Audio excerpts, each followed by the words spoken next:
teman bahwa yang mendorong kita hanyut itu sebenarnya yang namanya emosi. Ya.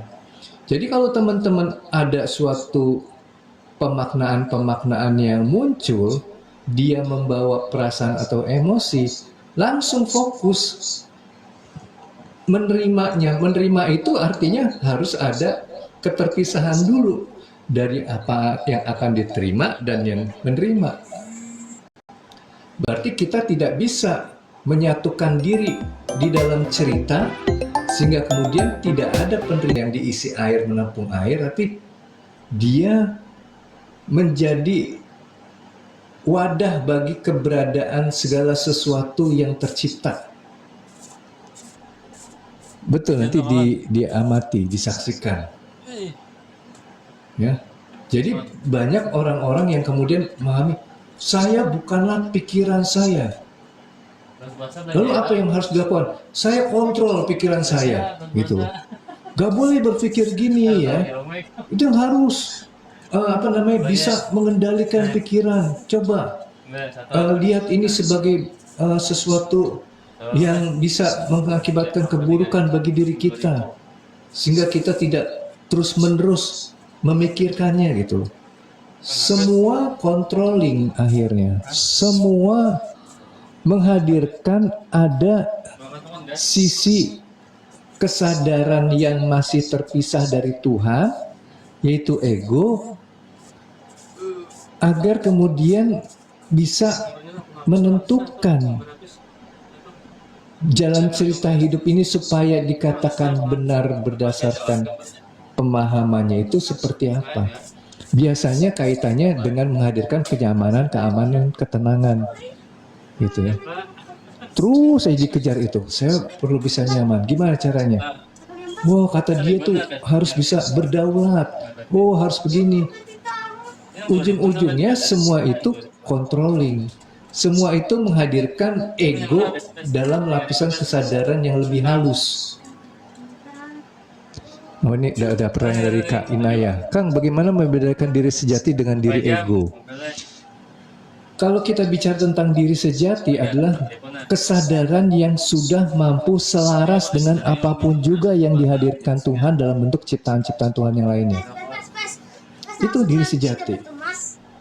Tapi ego adalah kesadaran yang dia punya bentuk baku, di mana dia mempunyai batasan-batasan mana yang baik, mana yang buruk, mana yang harus dia dapatkan, mana yang dia harus tolak.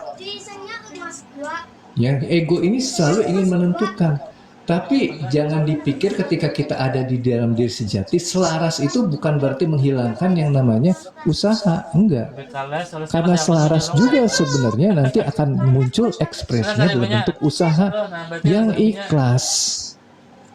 Begitu. Ya.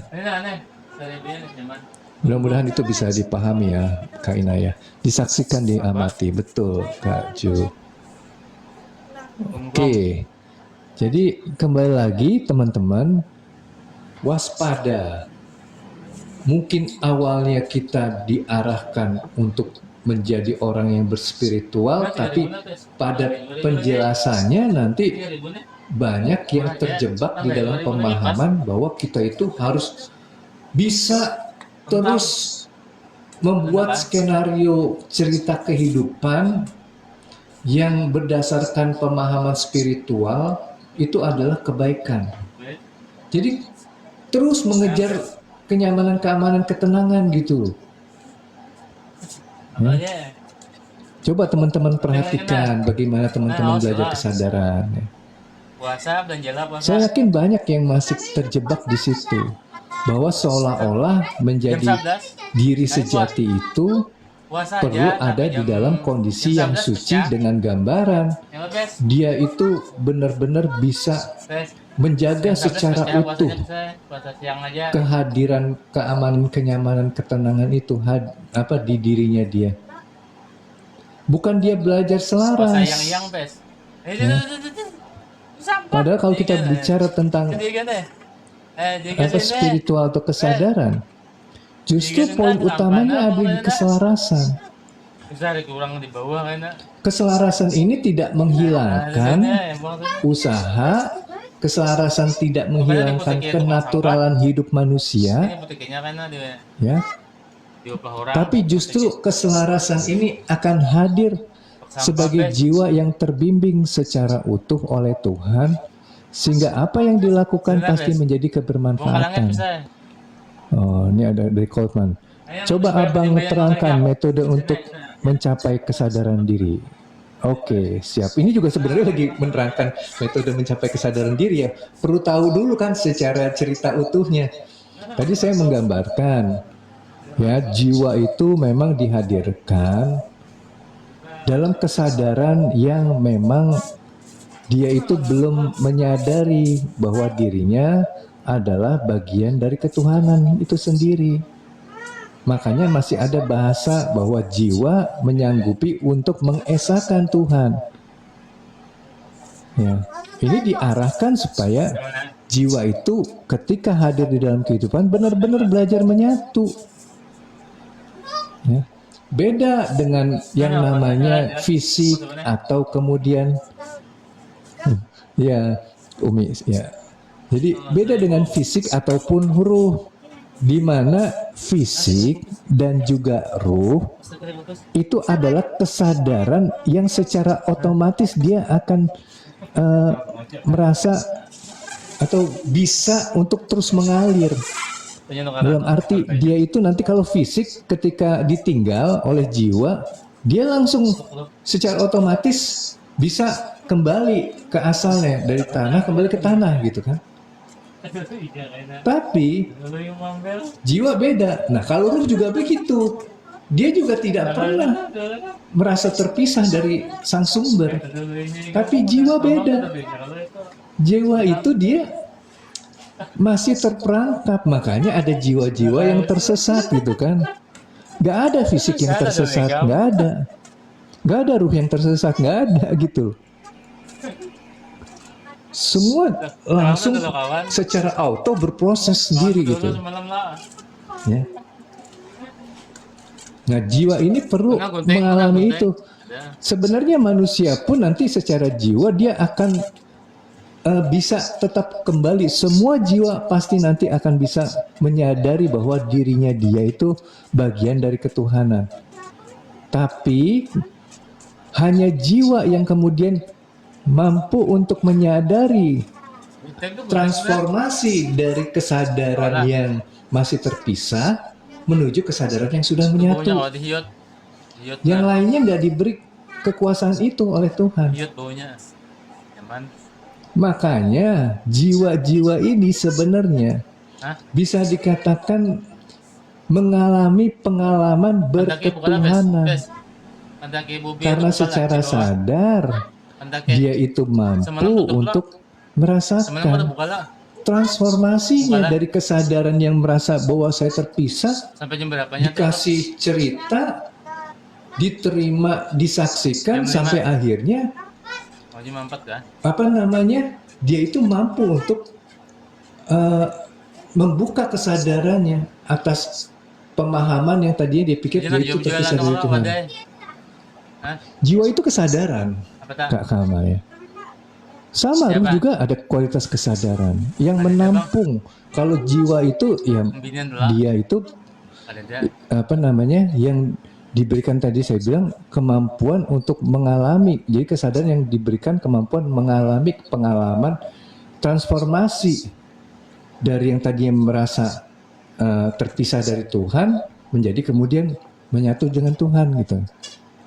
Nah betul Kak Bujangga, makanya nanti ada transformasi dari jiwa atau nafs amarah ke nafs mutmainah, tenang, damai gitu loh. Kesadaran itu yang menampung apa kualitas yang bisa menghadirkan lah istilahnya. Tanpa kesadaran nggak akan ada yang hadir. Coba di kontemplasi Kak Kama ya.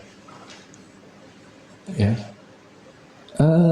Tanpa kesadaran apakah ada yang hadir? Sesederhana gitu, gini. Ketika kita itu apa namanya tidur, kesadarannya tertutup, kemana kenyataan yang ada di luar diri kita? pasti jadi nggak hadir kan? Karena adanya kesadaran, ada sesuatu yang bisa hadir. Jadi kesadaran itu esensinya wadah yang bisa menghadirkan.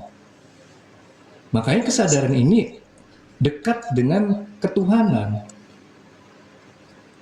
Ya, tapi saya nggak bisa mengatakan bahwa kesadaran ini adalah Tuhan gitu.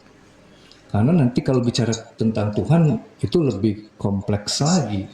Bahkan kita tidak akan pernah bisa mendefinisikan Tuhan itu seperti apa. Metode cara penyampaian kesadaran diri harus heningkah atau berpusat di titik mana? Maksudnya saya metode ini. Oke, nah, itu ruang kosong itu juga itu ruang kesadaran sebenarnya. Ya makanya di ruang kosong ini kita bicara tentang kesadaran. Nah. Kalau metode cara mencapai kesadaran diri harus heningkah? Ya memang begini, beda antara tenang dengan hening ya.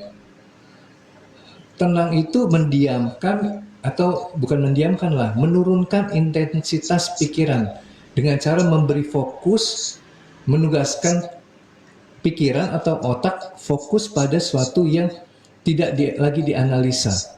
Makanya ada meditasi nafas gitu kan. Yaitu cara-cara mencapai ketenangan. Ketika tenang itu sudah mampu hadir, pikiran tidak banyak berpikir, maka kesadaran itu akan tampil. Dia mampu menyadari bahwa ada yang hadir, yang awalnya dalam bentuk cerita, kita tenggelam di dalam cerita, lalu kemudian itu kita bisa melepaskan diri dan melihat bahwa ada pikiran yang menghadirkan cerita, ada perasaan yang menggambarkan cerita, dan kemudian ada emosi yang juga merefleksikan cerita kehidupan tadi yang terasa nyata di diri kita. Itulah yang menjadi kenyataan di dalam diri manusia. Gitu ya.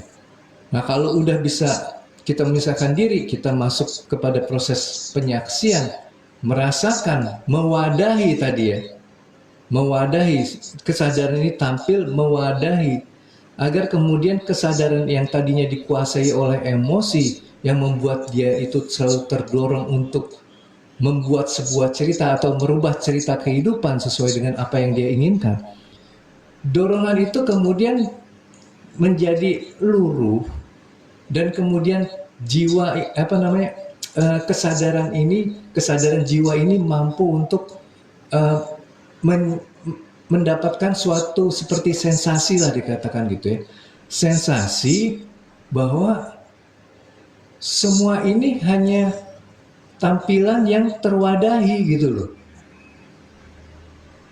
Kalau kita masih merasa bahwa saya sakit hati, saya dikhianati, saya ditipu, saya kecewa, itu kita tidak mewadahi, kita menjadi lebur di dalam cerita itu. Tapi kalau kita sudah bisa memisahkan, terus tidak lagi ada dorongan, kita bisa merasakan ini ada cerita yang hadir, emosinya nggak nyaman. Tapi itu bagian suatu ekspresi yang mampu hadir dan terwadahi oleh kesadaran ini. Gitu. Nah di sini lah hening itu terjadi, gitu kan.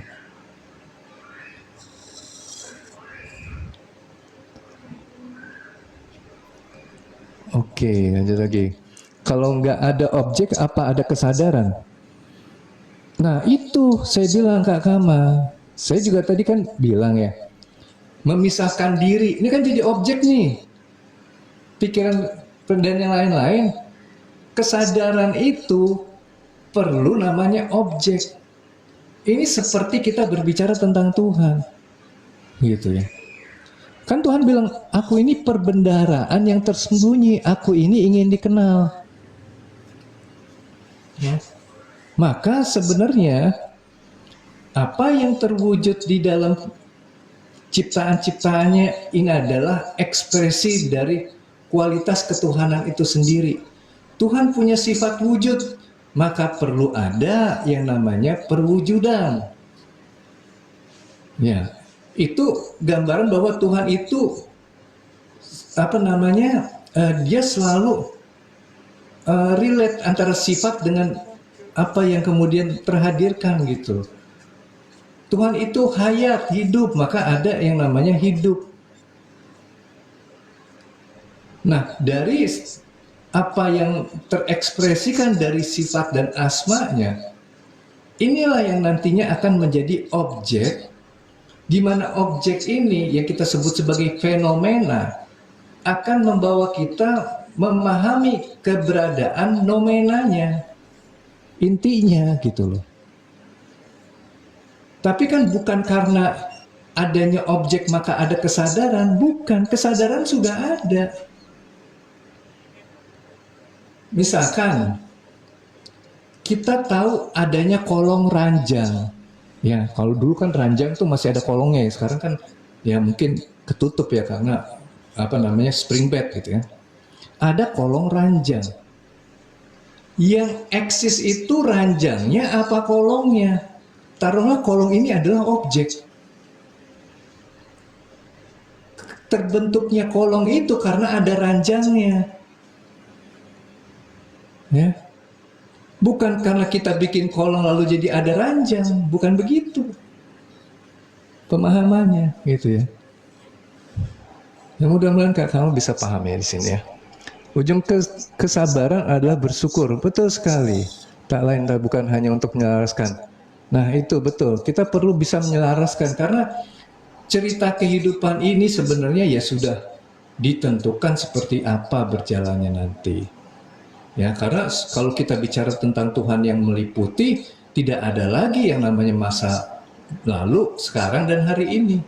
Karena Tuhan juga tidak dikuasai oleh dimensi ruang dan waktu. Ya. Oke, yang dimaksud kesadaran kita menerima ego. Apa maksudnya? Yang dimaksud kesadaran kita menerima ego. Jadi ego itu bagian dari kualitas kesadaran juga. Jadi misalkan ada KW1, KW2, KW3 gitu. Ego mungkin KW3 gitu. Nanti ada lagi yang bentuknya yang lebih bersih, kesadaran jiwa. Itu KW2-nya. Nanti ada kesadaran KW1-nya gitu kan.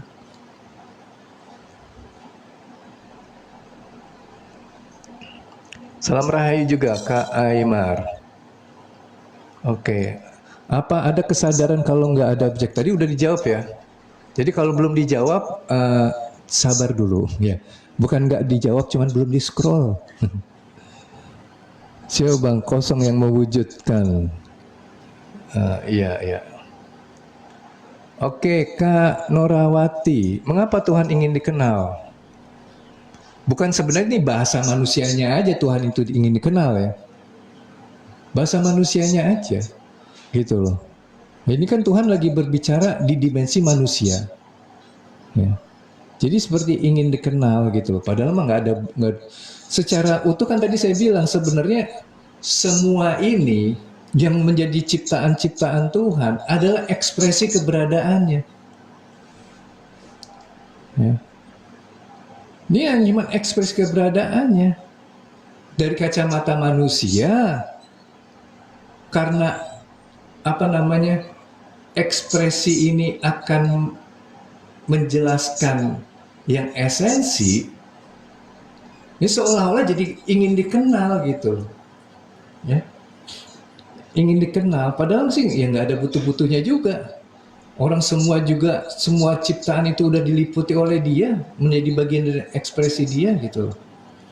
Cuman kalau dari perspektif kacamata manusia, ada kepentingan manusia itu bisa mengenal Tuhan, gitu. Ini makanya jadi ada yang namanya kehendak Tuhan, gitu. Ya kalau kita mau bicara tentang Tuhan yang sudah menyatu, ya apa kehendak-kehendak itu, gitu loh. Jadi di kacamata Tuhan, jadi semua nanti masuk pada pemahaman kekosongan itu sendiri, gitu. Karena tidak ada lagi yang namanya jarak dan waktu, bentuk, bahkan itu hanya sebuah ilusi. Ilusi dari keberadaannya gitu. Jadi bukan Tuhan punya kebutuhan, enggak gitu. Keheningan yang hadir dari pengkondisian itu seperti apa, Kang? Jadi kalau kita itu hening dengan pengkondisian, pasti kita itu ketika mencoba untuk hening, walaupun kita paham apa itu hening, tapi kita coba untuk mempertahankan keheningan itu selalu hadir. Ya ini namanya pengkondisian. Jadi tidak bisa menghadirkan keheningan itu dengan mengalir. Padahal secara intinya gitu tentang keheningan, bagaimana kita bisa selalu selaras. Jadi keheningan yang tidak ditentukan bagaimana harus muncul peristiwa-peristiwa di dalam kehidupan ini. Tapi ketika kita bisa selaras, yang saya seperti bilang itu, stillness. Ketika kehidupannya berbentuk seperti itu, kita ngikut di sini. Gitu, menyatu. Ini keheningan yang sebenarnya gitu. Waalaikumsalam, Teh Heni. Kesadaran itu menyadari tanpa objek, nggak ada kesadaran mau jiwa pribadi. Ya, nggak apa-apa. Kita masing-masing punya pemahaman dan pengalaman yang berbeda-beda. Ya mungkin saya juga belum tentu benar ya, belum tentu benar. Ini hanya perspektif subjektif saya sendiri berdasarkan pengalaman saya dengan dilandasi oleh rezeki yang Tuhan berikan kepada saya ya. Makanya saya siap untuk salah ya. Kesalahan saya pikir akan menjadi suatu jalan juga untuk bisa menuju Tuhan ya. Jadi nggak apa-apa gitu loh kalau kita berbeda Kak Kama ya. Iya betul, saya setuju ya. Sebenarnya kesadaran bisa tanpa objek. Cuman ya bagaimanapun juga ya kalau tadi perspektifnya tentang kesadaran itu adalah ranjang, kemudian kolomnya itu adalah objeknya, dampak dari keberadaan ranjang, ya memang tidak perlu objek. Kalau mau dibikin tanpa diekspresikan tanpa objek pun sebenarnya mungkin ya bisa aja sah-sah aja. Tapi ya kembali lagi, kalau misalkan Tuhan itu misalkan dikatakan dia punya asma, punya sifat, ya. Lalu bagaimana mewujudnya asma-asma itu gitu loh? Kan nggak bisa dikatakan itu sifat kalau nggak ada ekspresinya. Saya tidak bisa dikatakan orang baik atau mempunyai sifat baik ketika perbuatan baik saya tidak pernah ada. Jadi kan perlu ada ekspresi akhirnya. Begitu. Oke Kak Lekser. Ciptaannya memang ciptaannya yang harus mengenal si pencipta. Yes, betul sekali. Jadi ini sebenarnya ya bagaimana menggambarkan sisi-sisi perasaan manusia aja yang dimana nanti digambarkan Tuhan itu ingin dikenal. Padahal sih nggak ada kebutuhannya juga gitu. Ini sedang berbicara di dimensi kemanusiaan. Untuk mencapai kesadaran tercapai harus punya rasa muraqabah, ya. Waalaikumsalam juga Kak Mimi. Ya, terima kasih sudah hadir. Kita merasakan sakit itu ekspresi keberadaan Tuhan. Yes, betul. Semua yang tercipta adalah ekspresi dari keberadaan Tuhan, baik dari asma maupun sifatnya. Sakit itu, misalkan kita bicara tentang konsep kiamat, kebangkitan. Untuk bisa terjadinya kiamat harus ada penghancuran dulu. Nah, kita bisa lihat dari perspektif itu, bahwa agar kita bisa meningkat kesadarannya, kita perlu mengalami kondisi-kondisi yang tidak menyenangkan atau kita sebut penderitaan, termasuk salah satunya bentuknya sakit. Ya. Nah, kalau memang kita sakit tadi, ya berarti ada sifat Tuhan yang Rahman dan Rahim juga di situ gitu. Itu dari gambaran ekspresi dari Tuhan juga. Yang memelihara, nah itu juga terjadi gitu sifat itu. Kalau nggak ada yang maha memelihara, maka nggak perlu ada yang sakit gitu loh. Terus siang. Ya juga bang, kalau kesadaran itu apa Mereka nih? puasa esok lah. Sebagai kali ya, menyadari yang mau disadari kalau objeknya, waduh nggak ini. Belum selesai kepencet bang. Yang disatuin aja dulu gitu, biar lebih jelas. Kalau kesadaran itu sedang menyadari, ya harus ada objek, gitu kan bang? Ya iya, benar. Iya, makanya kalau Tuhan itu secara sifat adalah ranjang yang ada kolongnya, ketika munculnya tidak ada kolong, berarti itu bukan Tuhan kan? Kan ekspresi dari ketuhanan itu ya jadi objek nantinya di dalam bentuk ciptaannya. Bagi Mas, izin ego juga level kesadaran juga. Betul, ego juga level kesadaran. Apakah manusia butuh meningkatkan kesadaran? Sebenarnya secara utuh manusia itu kesadaran sudah sempurna. Dia hanya kayak membuka aja gitu loh. Ini duduknya. Hanya membuka aja sebenarnya ketertutupannya ini. Makanya dibilang seperti bawang, lapisan bawang dibuka. Pisang molen di situ. Akhirnya yang ditemukan apa? Kekosongan. Tadi gitu kan. Ego yang sebenarnya hanya ekspresi ketuhanan aja gitu loh. Semua itu cuma menutupi kekosongan. Jadi yang utuh itu sebenarnya kekosongan itu sendiri. Ketika ada di kekosongan, wajarnya manusia itu tidak perlu ada lagi yang dikondisikan. Karena pengkondisian ini seperti membuat lapisan. Akhirnya kekosongan itu tidak benar-benar ada. Yang mampu menghadirkan kekosongan itu adalah keselarasan.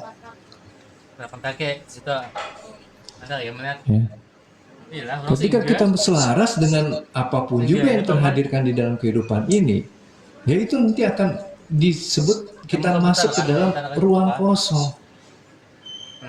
Ruang kosong itu ruang kesadaran yang mampu mewadahi semua tampilan atau apa hadirnya ciptaan-ciptaan Tuhan. Jadi semua itu terwadahi akhirnya. Nggak ada itu yang namanya sakit, kecewa, sedih, semuanya segala macam ekspresi mampu dilihat sebagai perwujudan Tuhan yang tadi ekspresi Tuhan. Bagaimana kita bisa dikatakan mampu melihat itu sebagai perwujudan Tuhan atau yang kita sebut apa namanya? Kemana saja kita memandang di situ wajah Tuhan gitu ya. Ketika tidak ada lagi dorongan untuk merubah apa yang kemudian sudah tercipta, dalam arti begini, kita bisa melihat itu sebagai kebenaran walaupun itu munculnya sebagai kesalahan. Di situ kita melihat selalu ada kemanfaatan dari apa yang terhadirkan. Itu artinya kita sudah bisa melihat, oke, Tuhan menciptakan segala sesuatu tidak secara sia-sia. Ya. Artinya ketika kita mampu melihat segala sesuatu yang tampil, baik itu negatif, positif, itu ada kemanfaatannya. Kalau kita sudah benar-benar menyatu secara kesadaran, bisa ikhlas, menerima itu semua, bukan ikhlas yang diikhlas-ikhlasin ya, tapi benar-benar kualitas jiwa yang sudah, ya Allah ini kecukupan, ya Allah ini kesempurnaan. Nah di situ sebenarnya baru bisa dikatakan kita tuh hening, udah masuk kepada ruang kosong yang mampu untuk menjadi wadah. Kita seperti halnya representasinya Tuhan, yang juga Tuhan itu mewadahi semua ciptaannya. Aku meliputi semua ciptaanku, ya kan? Nah, iya Kak Ari, ya. Sekarang saya menikmati kelas Bang Ari, satu kebenaran kesadaran dari Tuhan untuk mengenal Tuhan. Ya seperti itu kurang lebihnya. Jadi ya kembali lagi teman-teman, kita itu memang diberi jiwa ini, diberi perbedaan dengan ciptaan Tuhan yang lainnya, itu kemampuan untuk seperti merepresentasikan Tuhan itu sendiri dalam kehidupan, yang mampu menjadi mewadahi gitu loh. Tuhan itu kan mewadahi, yang menjadi meliputi gitu semuanya. Jadi nggak ada yang lain itu dikasih hal seperti itu, enggak.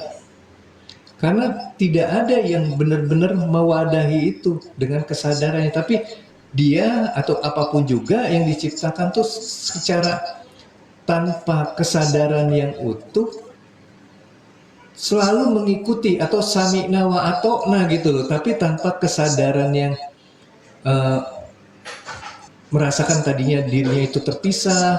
Kalau jiwa tuh tadinya merasa terpisah gitu loh dari Tuhan. Makanya banyak-banyak iya Fred. Terima kasih sudah hadir Kak Mahadewa. Ya.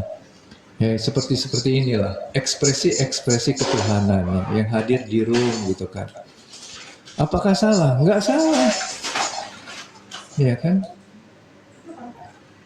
Nggak salah apa yang dihadirkan oleh Kak Dewa ini, ya itu bagian dari ekspresi ketuhanan. Yang nanti ada sifat-sifat tegas yang pengennya mungkin ngatur gitu kan. Iya, iya buat Kak Kama juga misalkan hati-hati penggambaran penciptaan semakin jelas semakin dekat dengan citra diri manusia. Ya boleh juga kalau nggak berani ke situ ya. Karena ya kembali lagi pertanyaannya sekarang bagaimana kita bisa menyatu dengan Tuhan. Jika kamu buta di dunia maka kamu akan buta di akhirat, bahkan kamu akan lebih tersesat. Bukan saya menggambarkan Tuhan itu seperti manusia, bukan. Kualitas kesadaran yang mampu menampung ini gitu loh. Ya. Cuman ya memang gak semua orang itu mampu keluar dari perspektif bahwa Tuhan itu ada di suatu tempat tertentu. Tuhan itu yang duduk di atas kursi arsy gitu. Sedang mengawasi kita, menentukan dosa dan pahala. Ya memang kalau kita mau buat seperti itu, pertanyaannya sekarang, bagaimana kita memaknai bahwa Tuhan itu lebih dekat daripada urat lehermu sendiri? Gimana coba caranya? Bagaimana kita memaknai ayat yang mengatakan, aku meliputi semua ciptaanku? Bagaimana Tuhan menyatakan bahwa aku meliputi semua yang dikerjakan? Itu gimana coba? Ya silahkan nanti di ini sendiri sih ya gitu.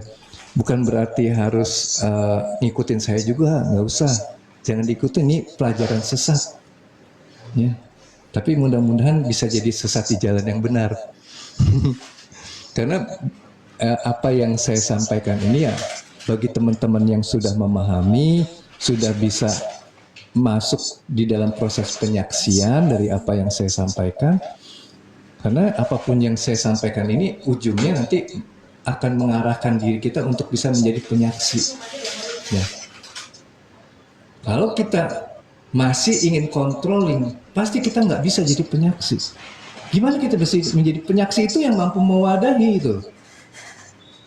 Kalau kita nggak bisa menjadi penyaksi, rukun Islam pertama aja udah batal. Ya. Rukun Islam yang pertama aja udah gugur. Gimana kita bisa sholat tanpa bersyahadat? Yang sholat itu, yang kualitas jiwanya Islam, damai, berserah diri. Ya. Kalau kita itu tidak bisa menjadi penyaksi, damai itu tidak mungkin hadir. Maka tidak mungkin kita bisa terhubung sholat. Kesadaran itu sekarang pada saat kejadian, bukan tadi dan nanti. Yes, betul Kak Trini. Makanya kita fokus aja apa yang terhadirkan. Dan yang terhadirkan itu jangan dipikir kita sendiri yang mampu meng-create itu. Jika kita berpikir bahwa otak kita punya kemampuan di luar kekuasaan Tuhan, itu kita jadi musyrik nantinya. Karena kita merasa pemaknaan kita sendiri yang atur. Padahal kita tidak sadar pemaknaan kita mungkin diatur oleh otak yang sudah terinstal oleh keyakinan hasil peristiwa yang kita alami di masa lalu. Gitu. Di syahadatlah bersatu utuh. Betul Kak Nisichan ya. Jadi ya memang kita menyatu gitu loh.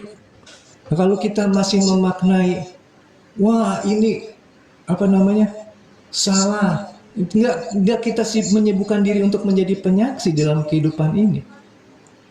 Selalu tegas mengiris-ngiris, memisah-misah, pengen terus ngatur. Ya berarti kita belum bersahadat di situ.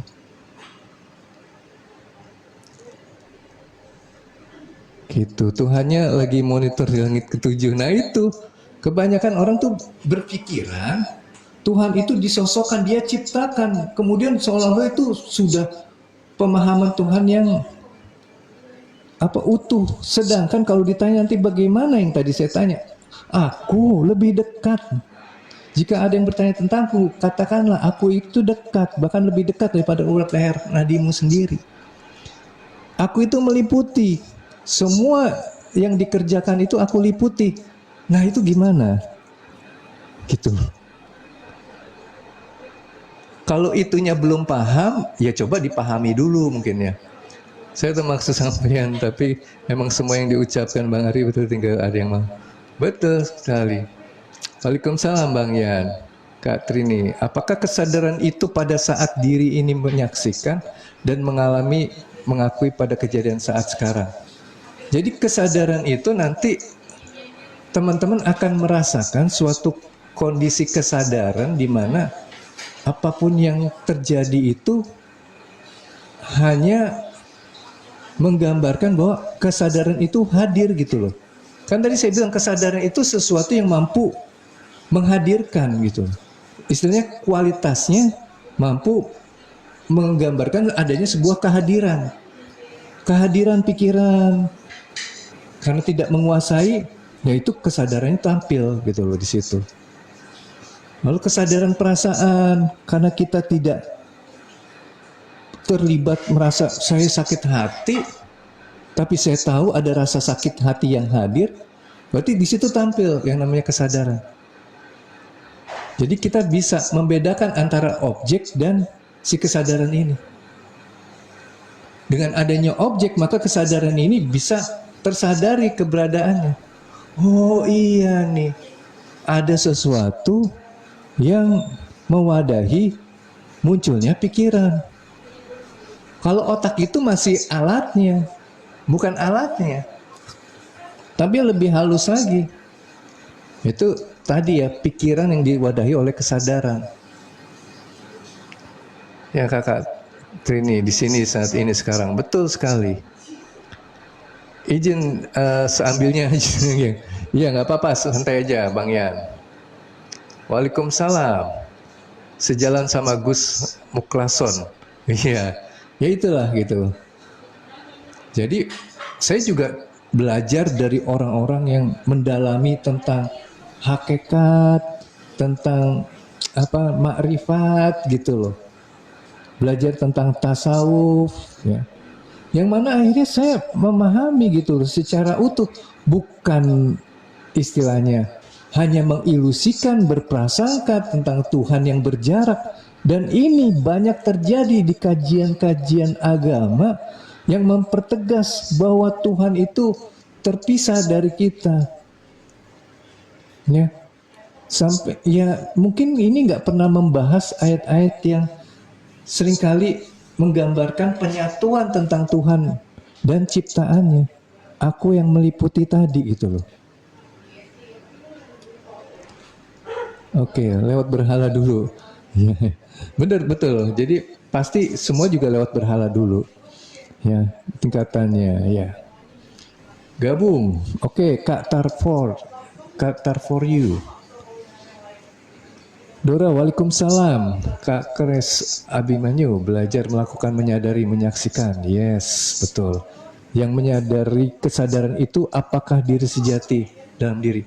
Jadi gini, diri sejati itu salah satu level dari kesadaran gitu ya. Jadi bukan diri sejati punya kesadaran. Nanti kita menyosokkan ada suatu entitas yang hadir gitu. Kak Trini.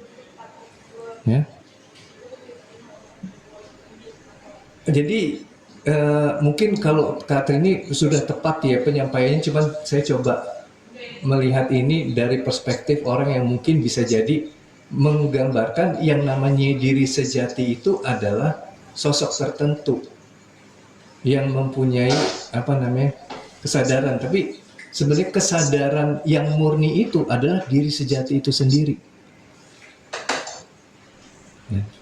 Yang melandasi dia mewadahi. Kalau kita bicara tentang ruh, tadi saya biasanya kalau saya analogikan dengan yang namanya bioskop, ruh itu proyektor yang dia menyinari layar, menghadirkan gambar.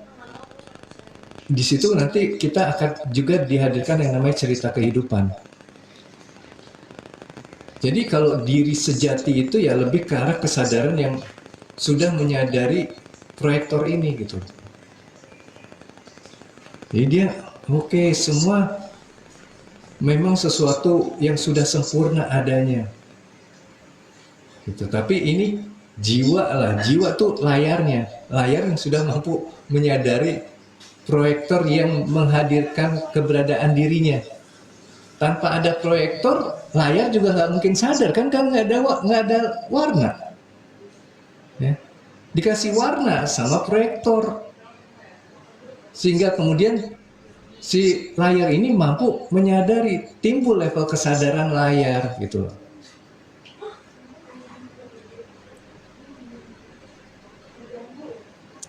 Oke, sebagian hanya menerima sifat jamal, kamalnya saja, menolak jalan. Iya, betul. Kesadaran yang menyadari apapun, betul sekali. Kesadaran di titik nol netral yang menyaksikan dan yang disaksikan. Nah, jadi gitu ya teman-teman ya. Jadi kalau kita itu di dalam kehidupan melihat sebanyak tampilan, jangan langsung larut di dalam ceritanya, tapi hadir sebagai kesadaran tadi. Dirasakan aja dulu, oke ini ada itu. Buat apa kita merasakan? Bukan untuk mendapatkan sesuatu, tapi sampai akhirnya si kesadaran ini bisa muncul secara utuh gitu loh. Yang ditandai oleh tidak adanya lagi dorongan-dorongan untuk menentukan hidup ini. Nah, kebanyakan pelajaran-pelajaran spiritual dan kesadaran yang sekarang kita sering lihat, itu masih pengen menentukan gitu loh. Saya itu pengen bisa mendapatkan kenyamanan. Caranya gimana? Caranya begini gitu. Benar sih tekniknya gitu. Dan ini juga sebenarnya nanti kita akan lakukan juga. Tapi waspadalah ketika kita belum benar-benar mampu menerima ketidaknyamanan ini secara utuh, lalu kita tergesa-gesa untuk merubah apa yang kita dapatkan di dalam kehidupan ini. Jadi bukan berarti kita tidak perlu merubah, tapi terima dulu. Saat kita sudah menerima, kita sudah menyatu, baru nanti perubahannya akan diarahkan seperti apa. Bahkan seringkali ketika kita sudah menerima secara utuh, artinya jiwa kita udah selaras dengan kehendak Tuhan, dan itu adalah yang diinginkan oleh Tuhan. Apa yang perlu kita rubah, berubah dengan sendiri tanpa usaha kita. Gitu. Oke Kak Aji. Sudah banyak yang mulai mengerti. Tetap semangat saya. Alhamdulillah. Allah Maha meliputi manusia adalah percikan Allah. Artinya semua manusia sama. Yang beda identitas casingnya. Betul. Identitas casing, kemudian identitas secara pikiran, perasaan, dan emosinya gitu loh. Itu aja yang berbeda gitu. Tapi apalah artinya perbedaan itu ketika semua perbedaan adalah sesuatu yang selalu diberikan sesuai dengan kebutuhannya. Ya nggak ada masalah dengan perbedaan-perbedaan itu. Kita tidak punya uang, mungkin orang lain punya uang. Bukan berarti yang punya uang dikatakan secara kesadaran lebih sukses, enggak. Ya. Karena bagi yang tidak punya uang ketika dia lebih mampu selaras, sedangkan yang punya uang banyak justru hanyut di dalam kehidupan kekayaannya, itu justru akan menjadi suatu yang terbalik gitu loh kondisinya, bahwa yang lebih sukses adalah orang-orang yang kekurangan uang karena dia mampu meningkatkan kualitas kesadarannya menjadi yang mewadahi ketimbang yang tadi banyak uangnya. Begitu. Kak Darmawati, waalaikumsalam. Bagaimana caranya agar kesadaran murni tetap ada pada saat kita tidur? Jadi begini, perlu kita pahami kesadaran murni itu bukan kesadaran yang misalkan kayak gambaran orang-orang tercerahkan gitu loh, yang sudah bersinar atau gimana, nggak seperti itu. Kesadaran murni itu sesederhana kalau teman-teman di dalam kehidupan tidak tidur ini mampu terus selaras, maka nanti ketika kita di dalam tidur pun juga akan selalu hadir keselarasan tadi. Di dalam mimpi-mimpi kita, di dalam kondisi kita yang tidak mimpi, jiwa ini selalu selaras. Di sini gambaran jiwa-jiwa murni yang mampu sudah menyatu. Menyatu dengan apa? Dengan ciptaan Tuhan yang lainnya. Seperti apa? Apapun juga. Mau itu hitam, mau itu putih, gelap, terang, positif, negatif.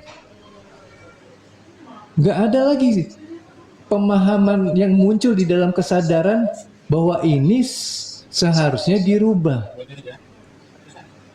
Karena ada rasa tidak puas, tidak cukup, sehingga kemudian dorongan-dorongan ini belum mampu untuk disaksikan, dan ini membuat jiwa kita ingin selalu merubah ceritanya.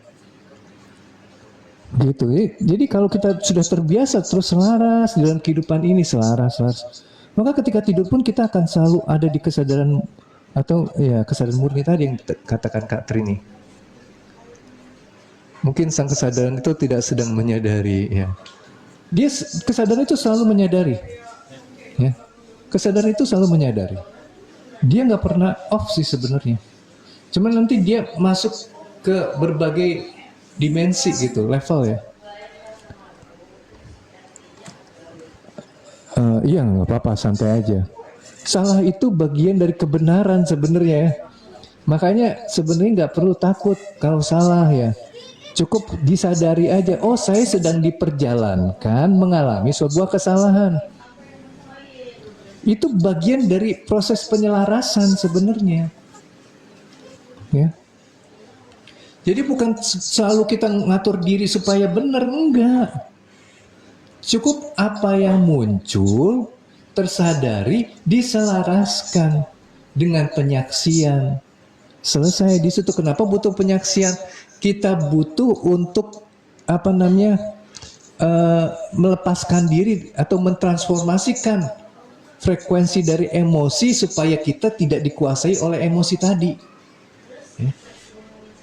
Sebenarnya kebutuhannya di situ aja, penyaksian tuh, supaya nanti dia akan bisa menjadi jiwa yang mewadahi. Ini penyaksian dalam bentuk penerimaan ya, tapi sebenarnya secara utuh nanti semua akan menjadi penyaksi. Kembali lagi, tidak mungkin kesadaran ini tidak menyaksikan.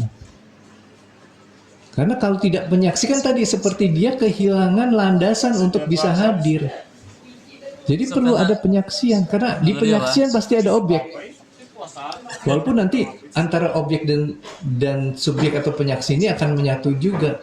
Tapi di awalnya dia perlu objek dulu, yang lebih kasar lah istilahnya ya. Kalau orang yang sudah selaras, apakah selalu dalam tuntunan Allah? Selalu. Selalu.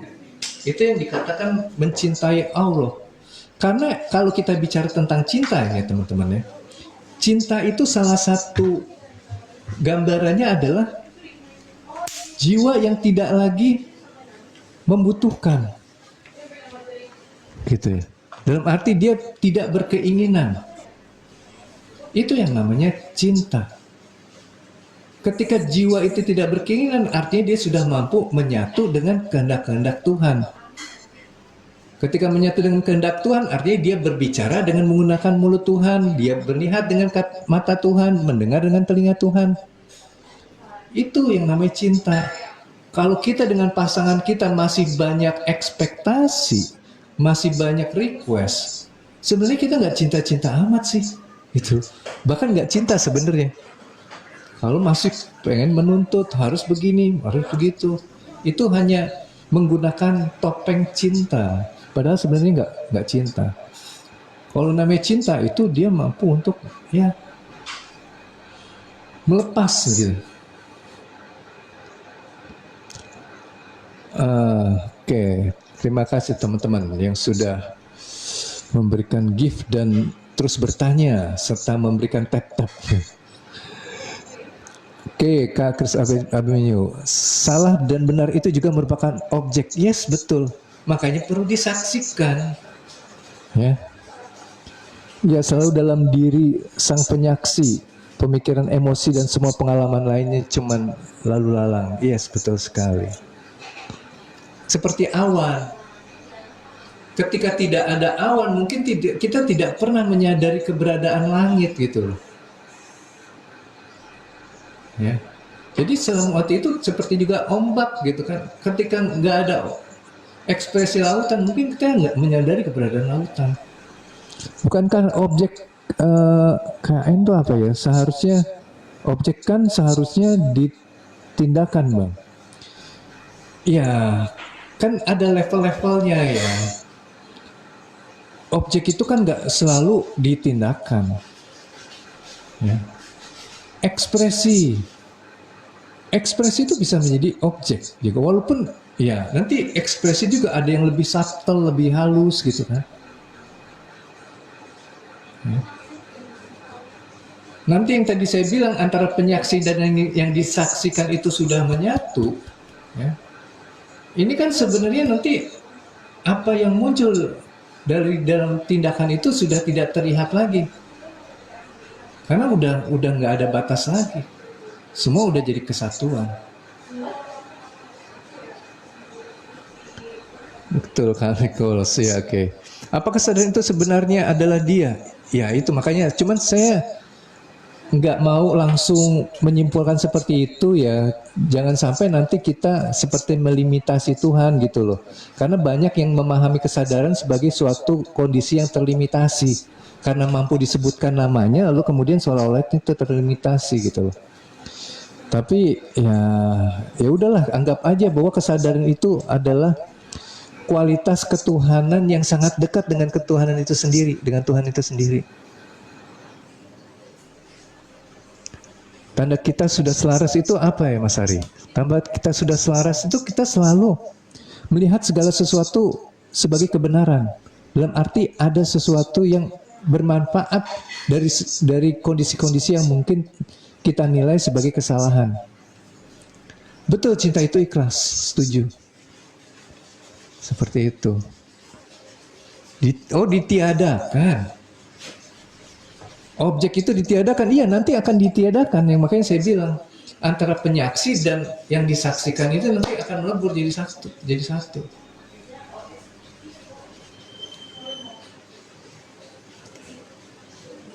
Oke, objeknya ditiadakan. Iya, nanti kalau udah ke level kesadaran yang lebih murni itu akan ditiadakan nanti objeknya. Tapi kan untuk bisa masuk ke situ kan ya perlu level dulu.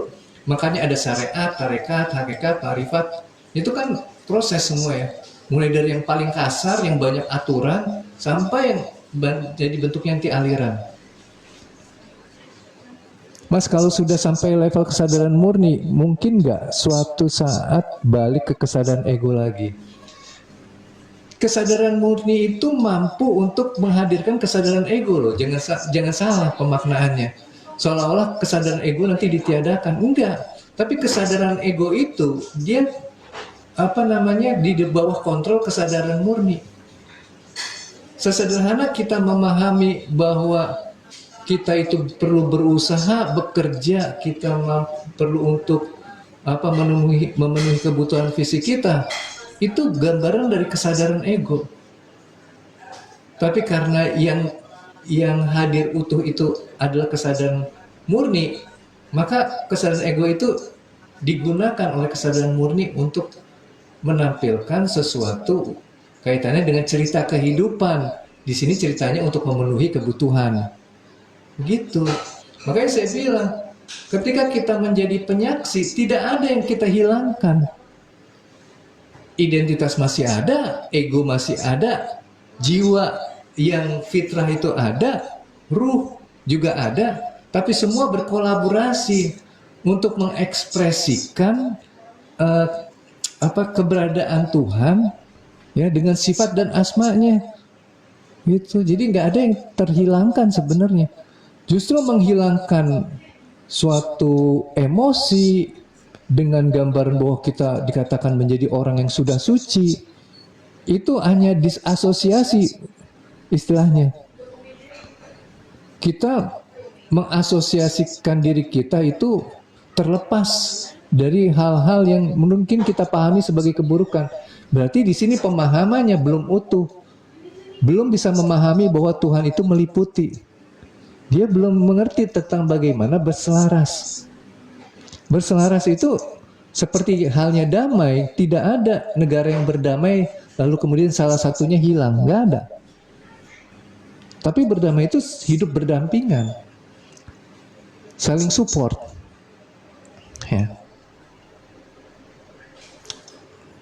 Oke, objek yang bisa dilihat, dirasa, dan didengar.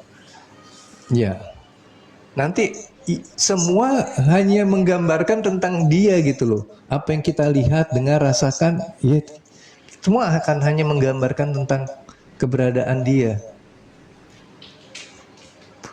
Kak Permata, maksud eling dan waspada itu apa ya Kang? Waspada terhadap bahaya kah? Jadi eling itu kan sadar ya, menyadari. Waspada itu ketika kita sadar, ya tentu nanti ada kemampuan kita untuk menyadari apa yang sedang hadir. Nah itu bentuk kewaspadaannya tentu. Waspada ini akhirnya menghadirkan kualitas sadar ini untuk digunakan mentransformasikan gitu loh. Si emosi yang frekuensinya rendah itu menjadi yang lebih tinggi lagi, yaitu damai. Jadi bukan akhirnya kita sadar ada sesuatu yang membahayakan, kalau kita larut di dalam ketakutannya, bukan. Kita sadar ada sesuatu yang, nih elingnya dulu nih ya, eling ada yang berbahaya nih. Lalu kita waspadanya itu dalam sikap menggunakan rasa atau emosi takut ini dengan cara atau menyikapinya dengan cara menyaksikan. Jadi ini bentuk kewaspadaan supaya tidak larut hanyut di dalam cerita kehidupan. Begitu. Jadi bukan bahayanya dihindarkan. Maksudnya kalau di dalam kehidupan nyatanya ya memang kalau ada perlu misalkan kita dihadapkan dengan macan di depan kita, ya memang kita harus mungkin segera merespon gitu loh. Pergi dari tempat itu gitu kan, menyelamatkan diri, iya. Tapi misalkan yang dihadirkan apa bahayanya? Debt collector misalkan. Kan ada rasa takutnya di situ. Waduh bahaya nih, nanti kalau kemudian ditagih nggak punya uang, dimaki-maki, lalu dimaknai sebagai sesuatu yang bahaya. Ya diterima dulu aja rasa takutnya. Agar rasa-rasa ini yang menjadi jembatan untuk bisa dekat dengan Tuhan, karena emosinya sudah mampu ditingkatkan secara frekuensi, ini justru menjadi keutamaan bagi jiwa yang ingin kembali kepada Tuhan. Ini jadi jembatannya gitu loh. Belajar kesadaran biasanya melampaui merasa sadar dulu. Perjalanan ini sangat licin. Betul. Perjalanan itu licin banget. Banyak yang kepleset sebenarnya. Termasuk yang teman-teman banyak dengar gitu ya. Di room-room pembelajaran tentang spiritual kesadaran. Coba aja perhatikan. Jarang yang menyampaikan untuk menerima dulu. Bahkan kalau disuruh nerima tuh cuman ya seperti ditekan, ditutupi, dibuang, diabaikan. Lebih ke arah itu menerimanya. Jarang yang menyampaikan untuk disaksikan dulu. Padahal penerimaan yang utuh itu ya dengan cara penyaksian. Nanti biasanya langsung melompat kepada suatu cara-cara bagaimana kita bisa menjaga diri kita menjadi orang yang suci. Yang tadi kayak saya bilang di awal ya, sibuk ngebersihin layar gitu loh. Wah ini kotor, bersihin, ini bersihin, dibersihin. Akhirnya yang dirasakan utuh itu yang paling eksis adalah layar. Karena itu yang sibuk dibersihin. Kalau kita kan membersihkan jiwa ini sebenarnya kaitannya untuk memperjelas kesadaran yang mampu menghadirkan kemampuan mengetahui bahwa ruangan itu hadir gitu loh. Itu kan.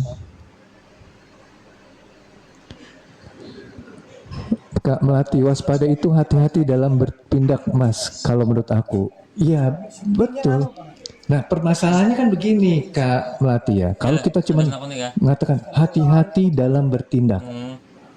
Saya setuju dengan Intinya itu. lah, larang nggak boleh. Tapi seringkali pemahaman hati-hati dalam bertindak untuk melindungi siapa coba? Kebanyakan untuk melindungi ego kita. Murah-murah lah. Orang Supaya apa? Supaya kita misalkan berhati-hati supaya kita tidak ditipu. ada di sini pun hanya Nah sebenarnya di sini kita masih terjebak. Makanya tadi ada yang bilang licin ya. Ini benar-benar licin. Masih terjebak gitu loh bahwa kita itu ingin melindungi supaya kita itu tidak rugi. Ada emosi ketakutan yang hadir dan itu kita tidak sadari sehingga kita membenarkan sikap kita untuk melindungi diri tadi. Ya supaya kemudian kita itu tidak rugi karena ditipu oleh orang lain, tidak masuk dalam suatu kondisi yang merugikan diri kita, gitu. Jadi hati-hati di sini lebih masuk ke hal yang lebih mendalam lagi sebenarnya. Jadi hati-hatinya kita itu hati-hati kalau kita nanti justru secara kesadaran terperangkap lagi. Mengakui bahwa ada sesuatu yang eksis atau hadir selain Tuhan itu sendiri. Makanya sikap-sikapnya harus dilakukan kehati-hatian ini dengan cara penyaksian. Begitu Kak Melati. Tapi setuju dalam satu hal kehati-hatian ini sudah benar, hanya saja coba masuk ke yang lebih halus lagi.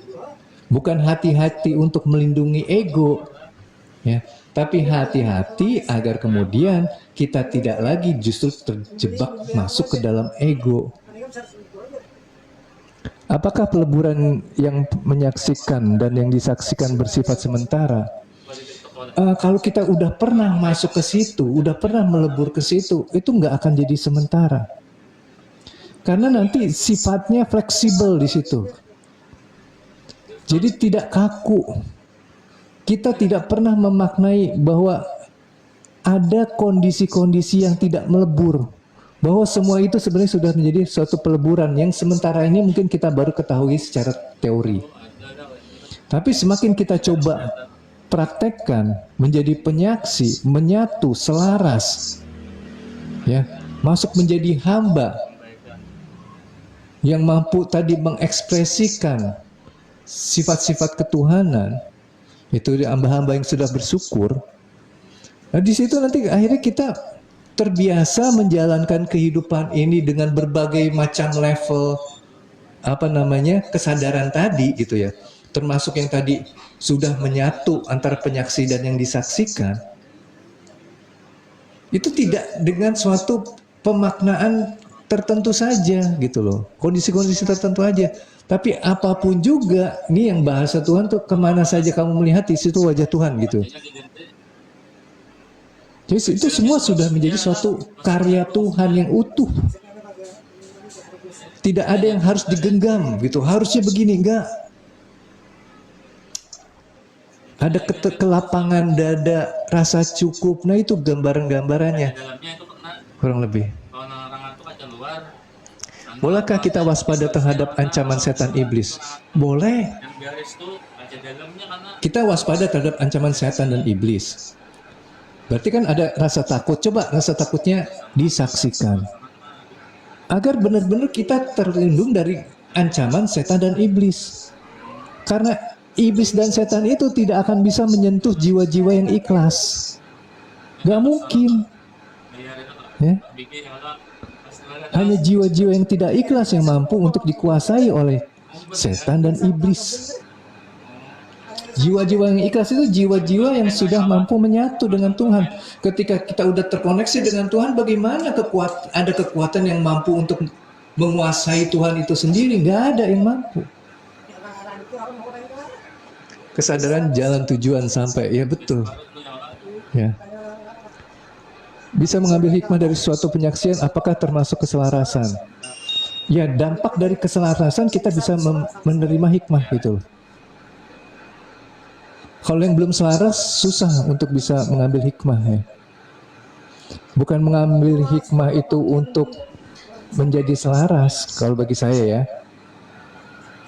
Justru hikmah itu bisa muncul ketika jiwa kita mampu untuk selaras dulu. Tidak banyak sosialisasi, apakah salah?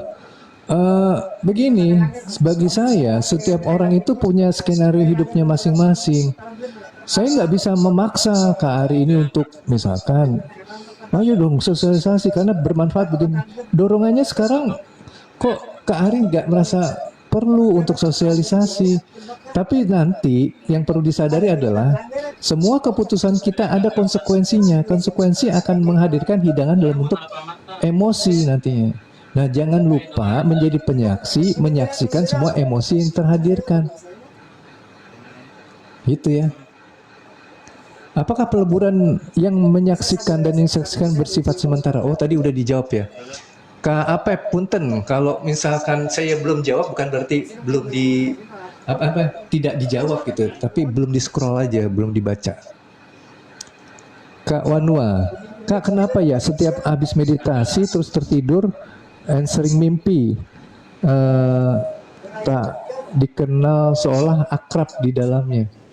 Jadi kembali lagi teman-teman ya, ini perspektif subjektif saya ya, ini pengalaman saya sendiri gitu ya. Jadi seringkali kita itu secara kesadaran belum terhubung dengan kesadaran yang lebih halus ya. Sehingga kita tidak menyadari bahwa misalkan saya terhubung dengan teman-teman, bisa jadi dulunya kita secara kesadaran sudah terkoneksi ya.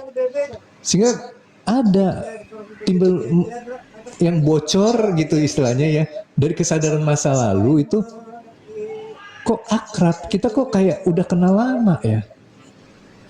Nah seperti itu ya. Kalau meditasi itu kemudian terus tertidur ya, karena meditasi ini menurunkan intensitas berpikir sehingga menghadirkan ketenangan.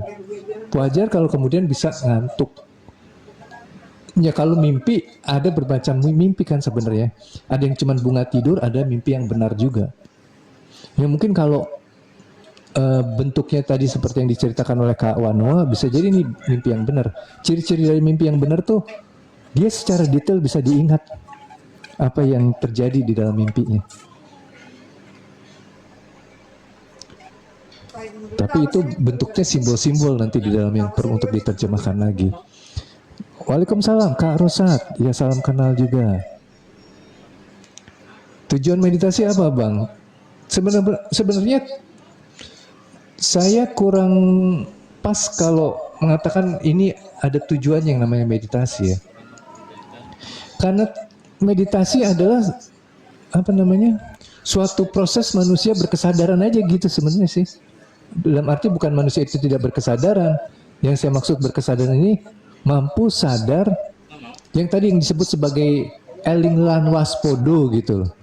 Eling aja kita sadar, oh ada pikiran sedang dapat cerita, oh ada muncul perasaannya. Jadi sisi-sisi kesadaran itu mampu untuk tampil, bukan kesadaran yang digulung oleh cerita.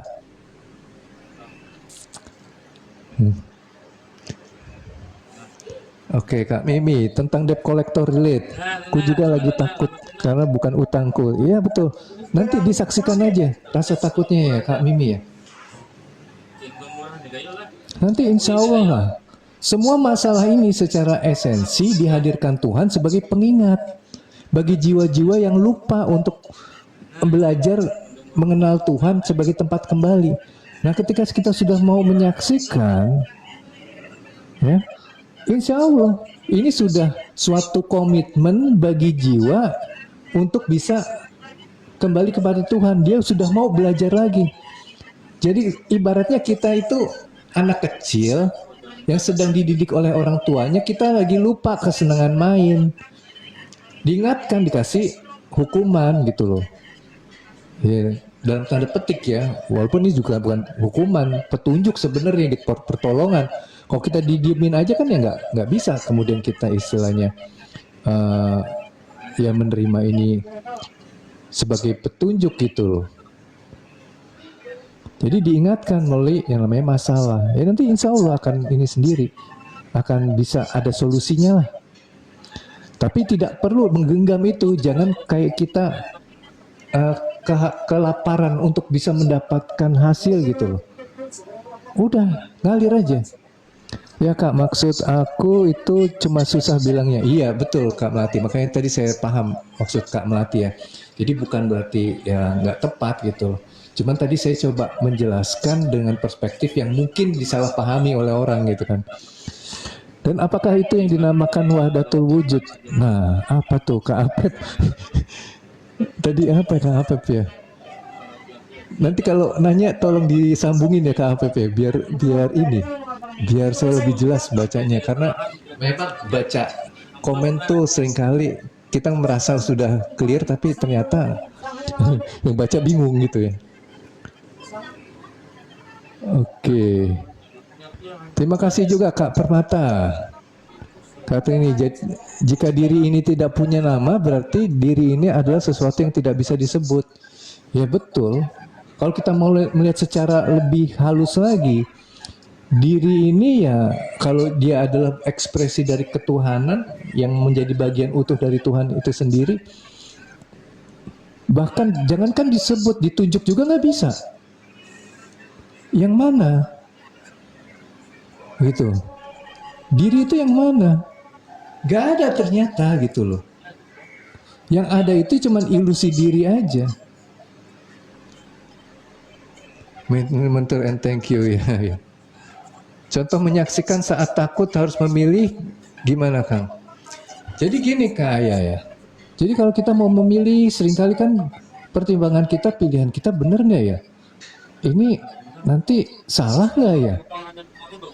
Jadi ini karakter dari pikiran yang ingin selalu mencapai keberuntungan gitu. Nggak bisa digantung. Jadi dia selalu, nanti teman-teman yang sibuk belajar tentang kesadaran spiritual, itu jadi kayak ini aja, orang yang sibuk belanja spiritual gitu loh.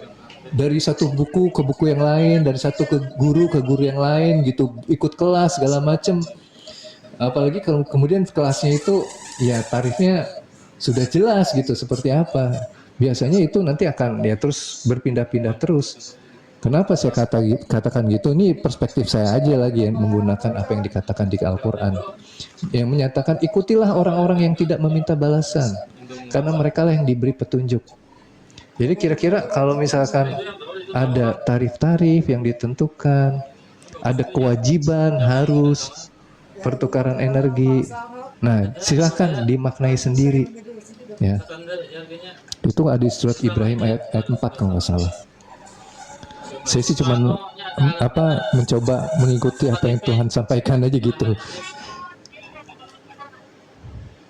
Oke ya, tadi pertanyaannya apa tadi contoh menyaksikan dari takut ya. Ketika takut kan ada rasa nggak nyamannya. Nah, yang nggak nyamannya itu dirasakan secara utuh aja Kak Ayah. Nanti tiba-tiba kita kayak melepaskan diri untuk tidak mau menggenggam hasil gitu loh. Ya udah sih, saya pilih ini aja, apapun yang terjadi kayaknya saya akan bisa puas gitu loh. Nah itu ada kelapangan dada untuk menerima konsekuensi gitu. Ini namanya selaras. Ya benar Kak. Hanya orang-orang yang sudah ikhlas. Yes.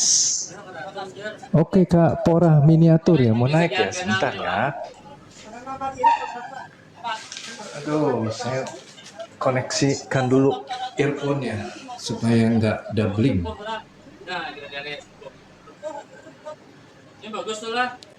Coba Kak Pora.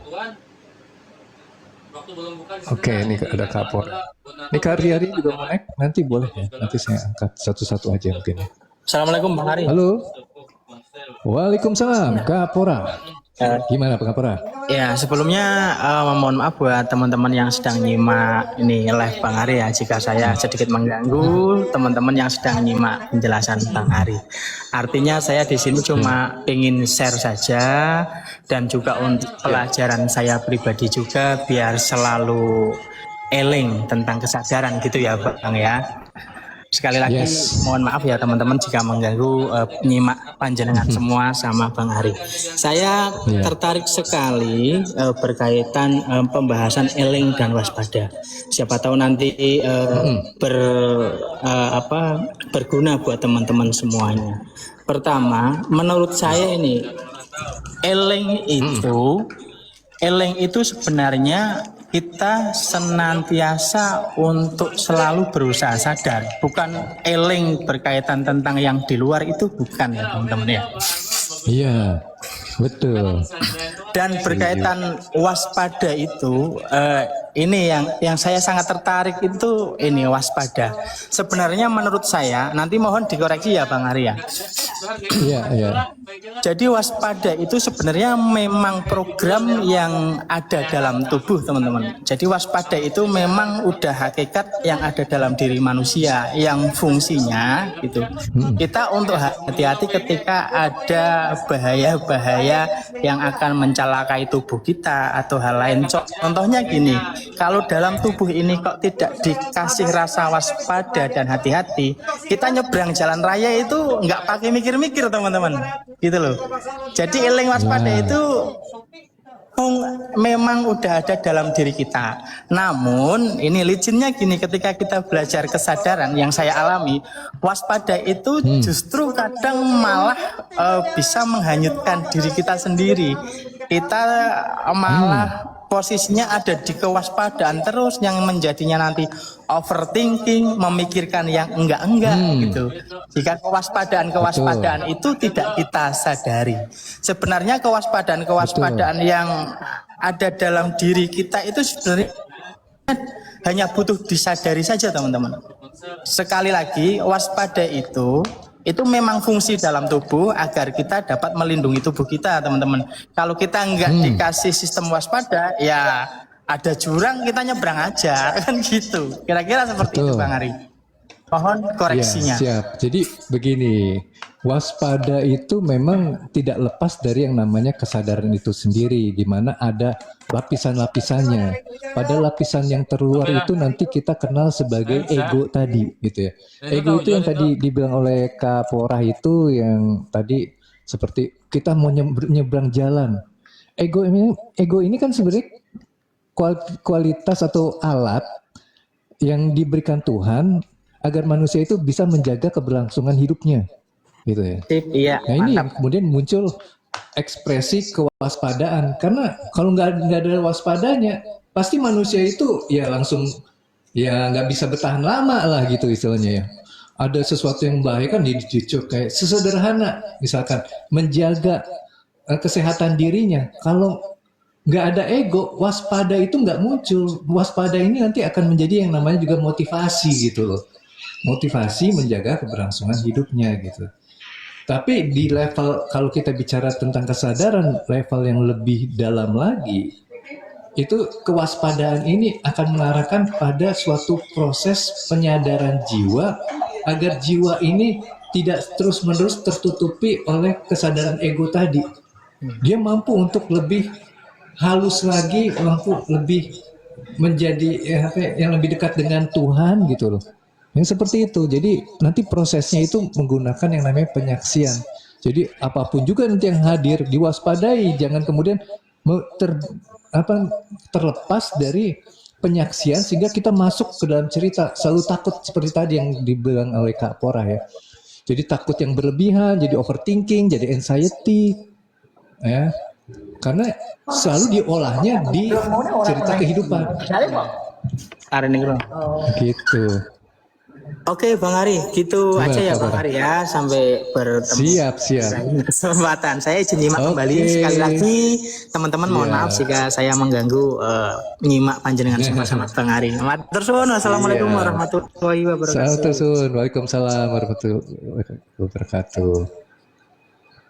Oke, ini tadi ada Kak ini juga kayaknya. Mana tadi ya? Oh, udah enggak ya? Enggak jadi naik. Oke, kita lanjut lagi ya teman-teman ya. Oke, tadi komentarnya ya benar Kak, benar. Hanya orang yang sudah ikhlas. Oke, contoh menyaksikan saat aku tadi udah, monitor udah. Oke, lanjut lagi. Scrolling izin teman-teman ya. Bukankah sholat juga termasuk meditasi, Bang? Betul. Sholat juga meditasi. Kan keterhubungan. Lebih gini ya. Meditasi itu kan sebenarnya lebih ke arah wudhu ya, Kak Kris ya. Lebih ke arah wudhu kalau meditasi itu. Di pensucian dulu gitu loh. Dari apa ego-ego apa segala macam yang masih menguasai diri kita. Nah, nanti keterhubungannya itu muncul di meditatifnya. Gitu. Allah Maha Pengasih dan Penyayang. Apakah syariat dihadirkan dari Allah atau dari manusia? Dari Allah, semua dari Allah, nggak ada yang dari manusia. Sumber dari segala sumber ya cuman Allah. Manusia itu menjadi perantaranya aja. Kun fayakun, jadi maka terjadilah. Bagaimana sesuatu yang dikun itu tadi jadi itu kemudian bisa terwujud ya melalui manusia salah satunya. Masalah adalah bentuk kasih sayang Allah. Yes, betul sekali. Tentang peleburan. Oh, tentang peleburan ya tadi ya. Coba Kak Apep tadi nanya apa ya? Tentang peleburan dan apakah itu dinamakan wahdatul wujud?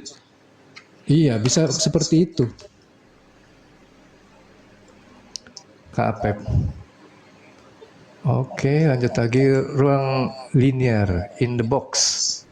Oke, mantap. Oke, lanjut lagi. Kak, tolong jelasin tentang jasad, jiwa, dan ruh. Oke, Kak Melati, jadi gini ya. Jasad itu kan lapisan kesadaran yang terluar lah istilahnya ya. Yang paling terlihat lah, dikatakan terluar tuh karena paling terlihat, paling kasat mata. Jasad namanya gitu, atau fisik. Lalu kemudian ada yang lapisan kesadaran yang lebih dalam lagi, yaitu jiwa. Nanti lapisan kesadaran berikutnya adalah ruh. Ya. Nah, ketika kemudian di dalam kehidupan ini, semua ini harus bisa berkolaborasi tanpa ada salah satu pun yang berusaha untuk menguasai atau dominan gitu ya. Semua itu harus bisa kolaborasi. Maka jasad ini punya suatu kecerdasan tertentu karena jasad itu juga dibikin atau dibentuk oleh susunan atom. Atom itu punya kecerdasan. Jadi berlaku di situ juga yang namanya hukum semesta atau sunatullah lah. Ketika tergesek, luka, berdarah gitu. Ini salah satu dari bentuk kecerdasan. Lalu kemudian ada rasa sakit. Tapi ada yang kemudian secara jiwa kesadarannya dimaknai sebagai penderitaan. Ya karena secara memaknainya itu ya dia terbiasa dengan kalau melihat sesuatu yang luka itu menjadi menderita gitu kan. Nah itu gitu loh. Nah ruh ini kan sebenarnya dia adalah bagian dari ketuhanan yang dikatakan aku tiupkan ruhku dan dia membawa kehidupan. Dikatakan membawa kehidupan karena dia menjadi bagian dari ketuhanan yang menyinari jiwa dan fisik ini nantinya sehingga kemudian di situ muncullah yang namanya kehidupan. Ada peristiwa, ada pikiran, ada perasaan, ada emosi, itu karena adanya ruh. Gitu. Jadi hadirnya kehidupan atau perjalanan hidup jiwa manusia ketika ruhnya itu sudah ditiupkan. Gitu. Utamanya di jiwa ya. Kalau ruh kan tadi sudah terbentuk sendiri sebenarnya. Cuman nanti ruh itu menjadi satu alat juga bagi perjalanan jiwa gitu. Dia juga tersinari oleh kesadaran yang ada di jiwa. Ini agak susah kalau dicoret-coret ya. Cuman mudah-mudahan bisa dipahami oleh Kak Melati ya. Jadi kenapa ini perlu dihadirkan semua? Dia itu dihadirkan untuk memberikan kemampuan menyadari adanya ruang yang mewadahi ini semua. Baik ruh jiwa maupun jasad. Bisa dipahami nggak Kak Melati? Mudah-mudahan bisa ya. Kalau berusaha masih kita yang mengupayakan, yes betul. Tapi kalau kita mengalir, ada usaha kita tapi tidak kita klaim sebagai prestasi kita gitu loh. Tapi ya kita menyadari bahwa bisanya kita karena Tuhan hadir di situ gitu. Kalau sudah punya kesadaran, nggak ada istilah khawatir. Gini, khawatir akan muncul juga dalam level yang terkontrol gitu loh. Nggak membuat orang-orang yang, ya kembali lagi tadi dengan gambaran ruh, jiwa, dan juga jasad ya. Ketika ini masih ada, maka tidak ada yang terhilangkan juga gitu. Ketika manusia itu kemudian secara jiwa utuh tidak dikuasai oleh identitas, ya tetap aja yang namanya identitas ada, perasaan juga ada, emosinya juga ada. Tapi semua hadir untuk berkolaborasi menghadirkan atau mewujudkan keberadaan Tuhan gitu. Sebagai perwujudan keberadaan Tuhan. Ya. Kak Halul, elang itu selalu menjaga kebersihan hati, selalu berbuat baik ya. Jadi kembali lagi, berbuat baiknya Eling, Eling tuh, Eling itu ya. Eling itu bisa berbuat baik karena ya memang secara kualitas kesadarannya itu sudah terhubung gitu. Jadi kalau ada yang Eling aja, saya Eling, saya tahu. Tapi kalau pemahaman Elingnya mau dibawa kepada sesuatu yang lebih halus lagi, ya boleh juga seperti itu, saya setuju. Kenapa pakai ego untuk waspada? Kenapa nggak pakai kesadaran? Nggak bisa, karena begini, kesadaran itu dia secara utuh terbuka sebenarnya terhadap apapun juga yang akan terhadirkan. Nah, kualitas kesadaran dengan ego ini, dia yang akan bisa memilah-milah mana yang baik, mana yang buruk gitu loh. Kesadaran itu mau aja terima, semua terima, selaras. Tapi karena manusia ini butuh perjalanan, di mana perjalanan hidup ini perlu dijaga dengan suatu sikap yang tadi membeda-bedakan, mengkotak-kotakan mana yang baik, mana yang buruk, dan mana yang membahayakan gitu, maka diperlukan kualitas kesadaran seperti itu. Begitu Kak Pajang. Loh, kalau kita sudah selaras dengan Tuhan, mengapa harus waspada? Nah, ini yang kurang dipahami jadi ya, Kak Permata ya. Jadi bukan, tadi kan saya sudah bilang ya, lapisan-lapisan kesadaran ini, kalau kita sudah selaras, bukan ketika muncul kewaspadaan, kita sudah menyatu dengan Tuhan secara kesadaran, lalu tidak akan ada ekspresi ego, nggak begitu ceritanya. Ya, ini berarti salah paham gitu loh. Seolah-olah ketika kita sudah terhubung dengan Tuhan, udah selaras, ya, maka ego itu kan ego juga bagian dari kehadiran Tuhan.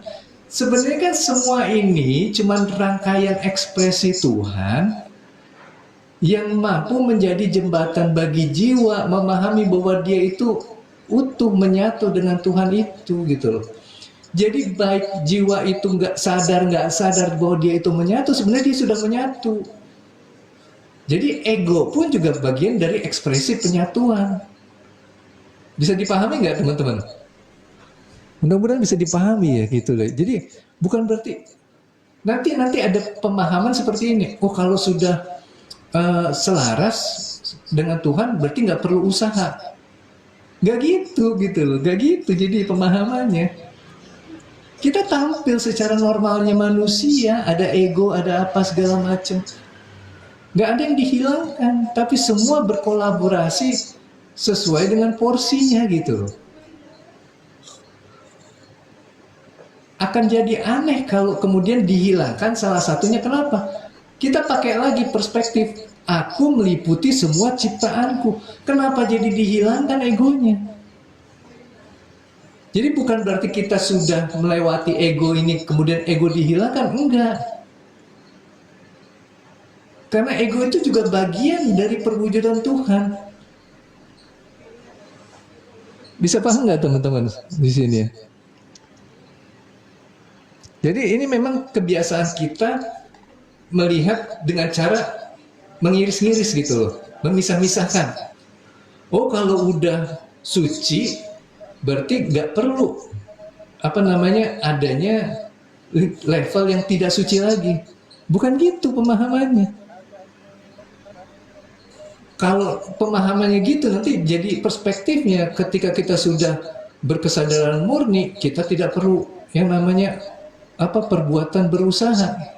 Tetap ada perbuatan berusaha tapi dengan pemahaman bahwa usaha ini adalah bagian dari aliran gitu loh. Perjalanan jiwa ini dari mana mau kemana? Ya dari dia kembali ke dia juga. Nanti kesadaran bahwa kita itu berasal dari dia dan akhirnya kita bisa memiliki kesadaran lagi untuk menyatu. Kalau nggak ada ego, manusia tidak bisa melangsungkan kehidupan. Betul sekali. Gitu. Kalau kita dilahirkan ke dunia hanya untuk beribadah, lalu kenapa Tuhan memberi nafsu dan jiwa kita? Nah ini kan salah pahamnya kebanyakan orang. Ketika kita memaknai kita itu beribadah, ibadah itu bukan maknanya kayak ritual syariat, bukan. Ibadah itu kan melayani. Yang beribadah itu hamba, ya. Artinya ketika kita itu memang menjadi hamba, ketika kita disuruh misalkan berkembang biak, kalau nggak ada nafsu gimana caranya? Ya kan? Kita diarahkan untuk menjalankan sebuah cerita kehidupan dalam bentuk menjaga kesatuan negara. Kalau nggak ada nafsu, ego yang kemudian mampu menggerakkan manusia untuk melawan orang yang akan mengambil kedaulatan negara kita, apa yang terjadi ceritanya nanti, gitu kan? Ya kan jadi, ya ini sebenarnya semua satu kesatuan ya teman-teman. Jangan dipisah-pisahkan ketika kita bicara tentang kesadaran yang murni, seolah-olah kesadaran yang kasar ini, yang ego itu dihilangkan. Gak boleh ada yang dihilangkan. Tuhan ini ingin dilihat secara utuh. Makanya Tuhan juga tidak menghadirkan semua baik-baik saja. Semua bagus-bagus saja itu tidak dihadirkan. Karena dari baik, buruk, benar, salah, ketika kita mampu mewadahi itu semua, disitulah kita bisa merasakan penyatuan dengan Tuhan. Ya. Salat pun sering kita merasa sholat. Nah betul, itu juga kayak udah sholat aja gitu. Gak membuat kehilangan untuk bisa merasakan khawatir. Betul, jadi ya khawatir. Saya khawatir anak ini tidak hati-hati ketika menuju sekolah. Ya kan kita nasihatin. Tapi karena kita kekhawatirannya tidak menguasai diri, ya secukupnya aja. Nah, hati-hati ya di jalan, selesai. Tidak berusaha kayak saya nggak mau terima kalau nanti dia celaka, maka saya harus atur gini gitu. Nggak gitu ceritanya. Itu kenapa mesti diciptakan makhluk sempurna agar bisa mengendalikan. Iya, mengendalikannya dia nanti dengan kesadaran bahwa Tuhan yang hadir sebagai pengendali satu-satunya. Kan saya nemu headphone Al-Quran.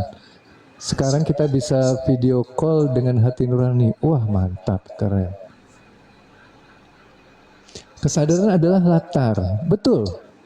Dimana semua gerak emosi hanya atau apapun hanya awan yang melintas. Betul, tapi kebanyakan Bang Rahman ya, kata-kata ini hanya kata-kata yang indah didengar, tapi tidak benar-benar mampu untuk diaplikasikan secara tepat. Karena nanti ada yang tadi saya bilang, beberapa orang itu sibuk menjaga latar kesadaran mana yang dijaga, latar kesadaran sebagai jiwa. Akhirnya jiwa ini harus merasakan kenyamanan terus, ketenangan terus. Nah seperti itu tuh gambaran keplesetnya gitu ya.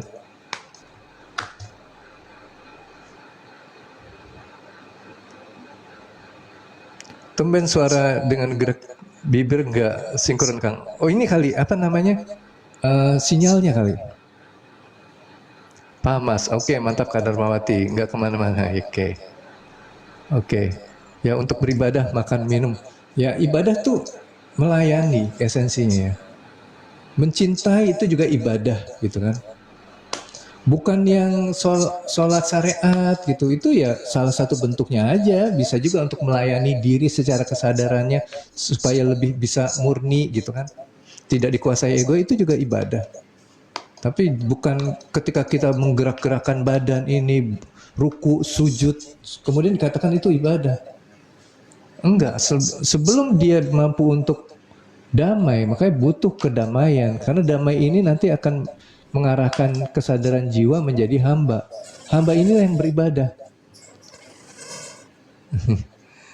Ya, menggunakan nafsu juga bisa beribadah, betul.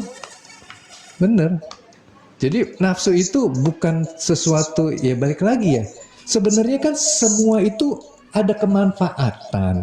Tapi seringkali banyak yang offside gitu loh.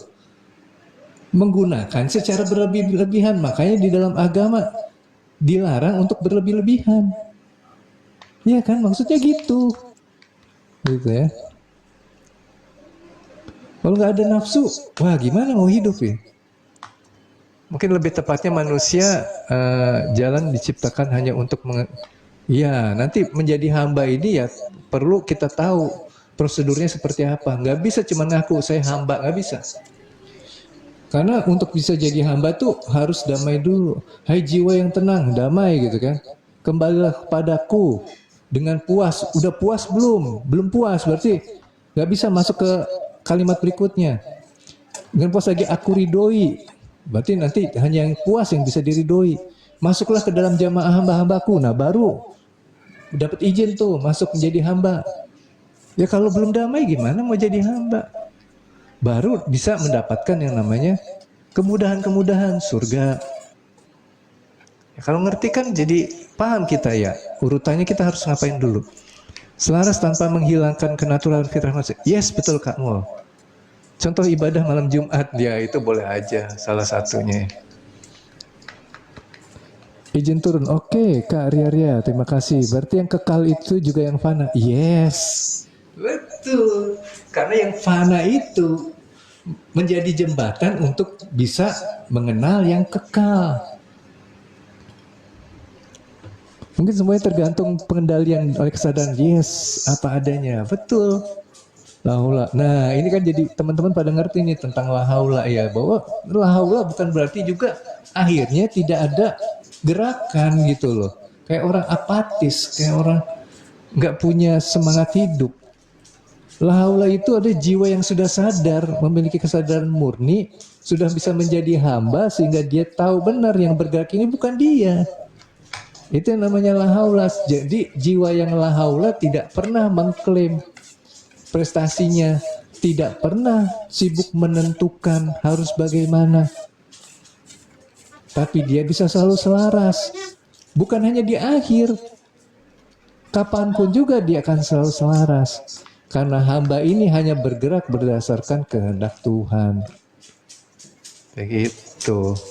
Kenali al-wamah mutmainah. Ya betul.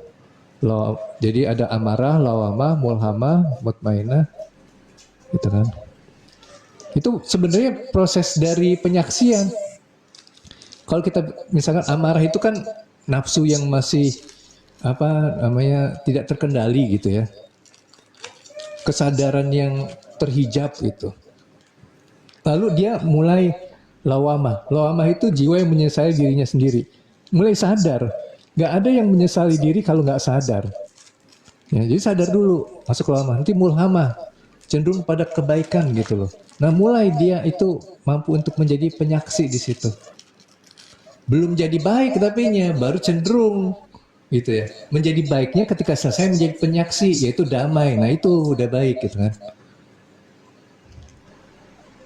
Berarti poinnya being present, yes betul. Iya benar, selaras di situ. Jadi nggak usah susah-susah lah istilahnya cari menyatu dengan Tuhan itu dengan suatu dimensi astral tertentu gitu. Nggak usah dengan perasaan-perasaan yang aneh-aneh, enggak. Tidak akan aku bebani sesuatu yang tidak mampu kamu pikul. Lah, kita nggak punya kemampuannya. Apakah akan dibebani dengan tugas-tugas menyatu dengan Tuhan dalam bentuk-bentuk yang aneh? Kan enggak. Apa mesti nunggu nanti dulu? Di waktu masa depan yang kita juga nggak tahu masa depannya itu kapan adanya. Karena kita selalu ada di saat ini. Kan jadi nggak harus mensyaratkan. Menyatu ya dengan apa yang terhadirkan saat ini, termasuk kesalahan kita, kebodohan kita, level kesadaran yang kita miliki saat ini. Saat mampu kita menyatu sebagaimana adanya, disitulah sudah terjadi penyatuan. Gak kita meminta lebih daripada apa yang sudah dihadirkan Tuhan yang memang sudah menjadi kecukupan. Kalau kita masih minta lagi, ya Tuhan berikanlah petunjuk, berikan ini dan itu, ya itu kan artinya kita sendiri tidak puas gitu loh dengan apa yang sudah dihadirkan. Beda halnya ketika kita ada dorongan berdoa sebagai sebuah aliran menuju kesadaran, ya, bukan sebagai ego yang ingin mendapatkan, menggenggam sesuatu gitu. Akhirnya semua dikondisikan harus gitu kan.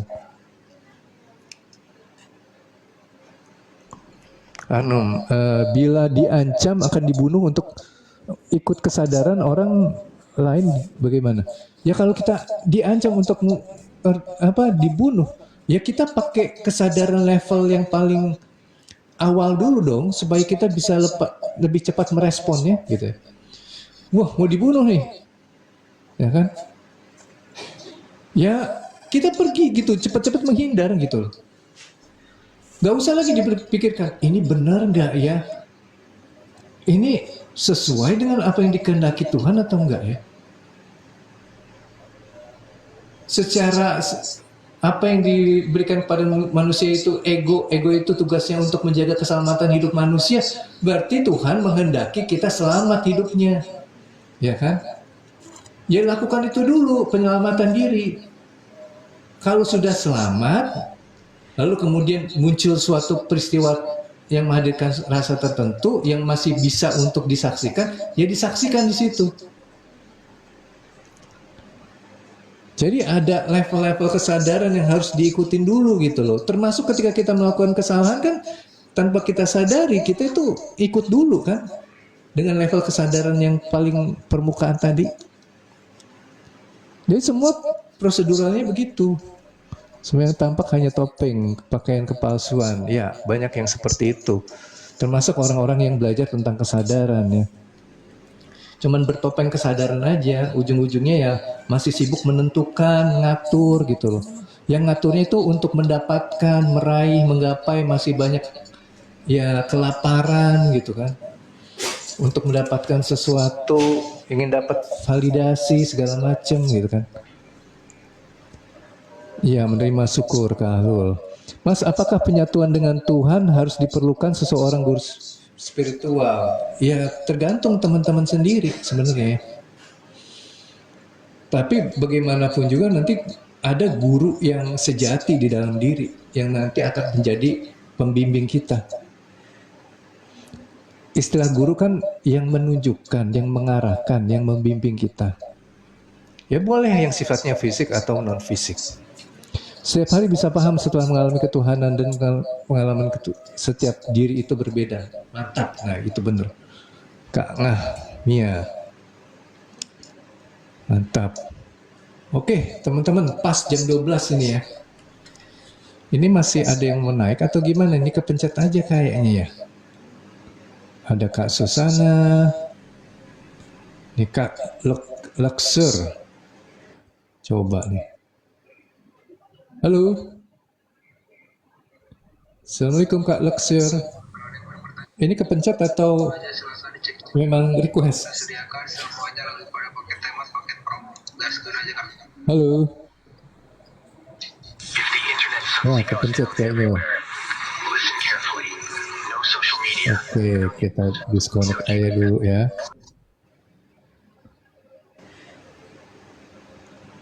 Salah. Ini ada Kak Susana.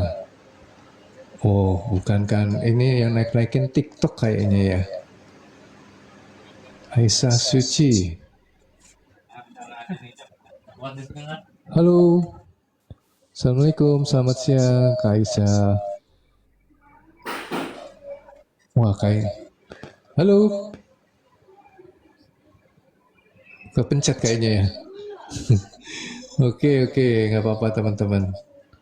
Oke, itu mungkin ya teman-teman untuk hari ini ya. Tadi saya belum menjelaskan secara utuh perjalanan jiwa, lompat-lompat penjelasannya ya, tapi kurang lebih apa yang tadi ditanyakan teman-teman udah sesuai dengan topik saya hari ini lah gitu ya. Bagaimana kalau ditawari 20 juta ikut kesadaran orang lain? Begini, tergantung nanti apa yang ada di pikiran di dalam pikirannya Kak Nun, pasti kan menimbulkan suatu rasa dan emosi. Coba Kak Nun itu kemudian belajar untuk menyaksikan emosinya tadi. Saya nggak bisa menentukan apa yang harus Kak Nun lakukan dalam hal ini. Karena perjalanan jiwa Kak Nun itu relate dengan nanti keputusan yang akan diambil oleh Kak Nun. Jadi bukan istilahnya kita mencoba mencari jawaban dari orang lain. Saya hanya memberikan alatnya untuk Kak Nun nanti bisa memutuskan. Ya. Begitu. Kalau memang jawabannya adalah ambil. Nanti begitu sudah damai itu kok feeling saya maunya ngambil. Walaupun itu salah ataupun itu tindakan yang salah, pasti ada kemanfaatannya untuk menghadirkan jalan untuk bisa mengenal Tuhan. Gitu Kak Nun. Ya. Mas, apakah benar belajar kesadaran itu lewatin ikatan batin dan telepati? Nggak harus sih, misalkan kalau ikatan batin seperti kita ada keterkoneksian secara jiwa lah atau apa-apa, semua itu masih sesuatu yang sifatnya sensasi. Di balik sensasi ada rasa. Rasanya itu perlu untuk disaksikan agar kemudian bisa menjadi jembatan menuju jiwa yang lebih suci lagi. Ketika damai, jiwanya suci karena tidak dikuasai oleh emosi, maka kemudian jiwa yang sudah damai ini bisa lebih dekat dengan Tuhan. Jadi kaitannya semua perjalanan menuju Tuhan sih. Tapi kalau kita asik dengan telepati, yang ada ya itu. Jadi kacau nanti, fokusnya berubah. Oke. Jadi tadi jawabannya mudah-mudahan bisa dipahami ya. Kalau 20 juta gitu, silakan nanti disaksikan sendiri. Oke Bang, terima kasih banyak. Oke Kak Cipta juga terima kasih. Terima kasih banyak teman-teman semua yang sudah hadir di sini. Mudah-mudahan apa yang saya sampaikan dari tadi jam 10 ada sesuatu yang bisa teman-teman dapatkan ya. Kurang lebihnya saya mohon maaf ya. Kembali lagi, jika terjadinya suatu kesalahan itu pun pasti atas kehendak Tuhan. Bukan saya istilahnya ingin tidak bertanggung jawab, tapi secara esensi kita harus pahami tidak ada yang lepas dari kuasa Tuhan. Tidak ada yang tidak diliputi oleh Tuhan. Walaupun di situ nanti ada konsekuensi jika kita melakukan kesalahan yang dampaknya ketidaknyamanan. Tapi it's okay gitu. Semua oke gitu ya. Oke teman-teman, pamit dulu. Terima kasih. Wabillahi taufik wal hidayah. Wassalamualaikum warahmatullahi wabarakatuh. Selamat siang, selamat melanjutkan aktivitas kembali. Oke Kak Darmawati, Kak Nun, terima kasih banyak semua yang sudah support di live saya ini. Kak Kris juga terima kasih banyak. Mudah-mudahan kita besok ketemu lagi dengan pembicaraan yang bisa lebih membuka lagi kesadaran kita. Seperti tadi ternyata banyak teman-teman yang belum terlalu memahami ya, seolah-olah ada yang harus dihilangkan ketika kita sudah terhubung dengan Tuhan. Ya kita nggak perlu lagi dong ego-ego gitu itu. Nggak bisa karena ekspresi Tuhan juga bentuknya ego salah satunya. Jadi tinggal bagaimana permainan ini kan terjadinya. Yang mana nanti semua ekspresi-ekspresi yang bermain menjadi panggung sandiwara ini bisa menggambarkan si ruangan tadi yang mewadahi itu semua. Oke teman-teman, sampai ketemu lagi. Bye-bye semuanya. Jadi agak alasannya kan sudah beberapa ya nampak. Betul Mario, kalau masih kata orang percuma, bukan kebenaran bagi diri kita. Tetapi ketika kita sudah